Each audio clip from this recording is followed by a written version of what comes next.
Indrė klausia, kaip tobulėjote kaip investuotojas, kokias knygas, straipsnius skaitėt? Iš tikrųjų, skaičiau labai daug knygų, straipsnius tiek internete, tiek žurnaluose. Na, knygas, ko gero, daugiau mažiau lietuviškas visas esu perskaitęs, taip pat siunčiausi techninių knygų, anglų kalbą nemažai skaičiau literatūros.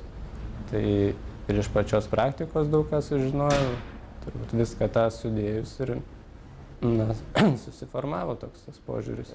Na, anglų kalba šiaip iš tikrųjų galėčiau tokį gal kaip rašytoja, tai Damodaras yra, sakykime, jau tas akcijų vertinimo srityje ir panašiai, ko gero visam pasauliu pranašiausias, bet na, ta literatūra tai nėra taip lengvai pasiskaitimų ir čia jau tikrai pasišventusiems tik tais vertėtų tokią skaityti.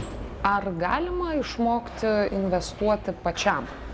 Manau, užtenka visą laiką domėtis, skaitytis ir praktika su laiku padarys savo. Staiga turbūt to neišmoks, nes tai yra, sakykime, ne vien žinios, bet ir kažkiek tokios išminties reikia, kuri su patyrimu turbūt daugiau ateina. Karlas nukritus palūkanų normoms banke ieško kito investavimo šaltinio.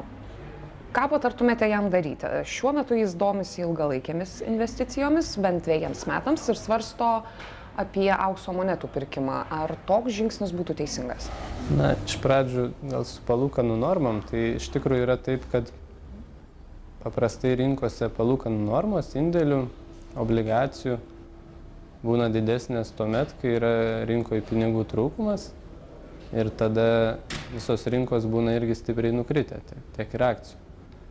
Tai kai rinkos atsigauna, pakyla, sumažėja, sakykime, obligacijų palūkanos ir visi pradeda dairytis akcijų, nors jos jau realiai tuo metu kaip ir būna jau pakilę. Taip kad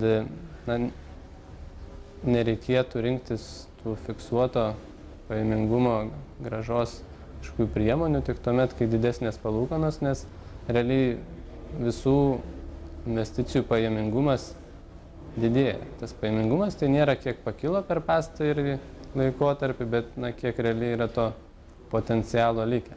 Iš tikrųjų, čia su tuo auksu yra toks bumas. Ir turbūt, jeigu pažiūrėsi dabar istoriškai, per paskutinius 5 metus, jeigu auksą laikytumėm kaip tokią turto klasę, tai ko gero tai buvo geriausiai atrodžiusi per visus 5 metus, su kuo belygintume akcijom, obligacijom, kitom žaliavom.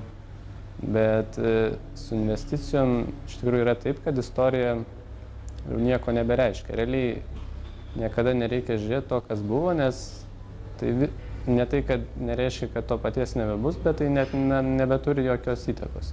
Greičiau netgi atvirkštinė. Taip kad, auksas neturėtų tikrai būti vienintelė jo investicija.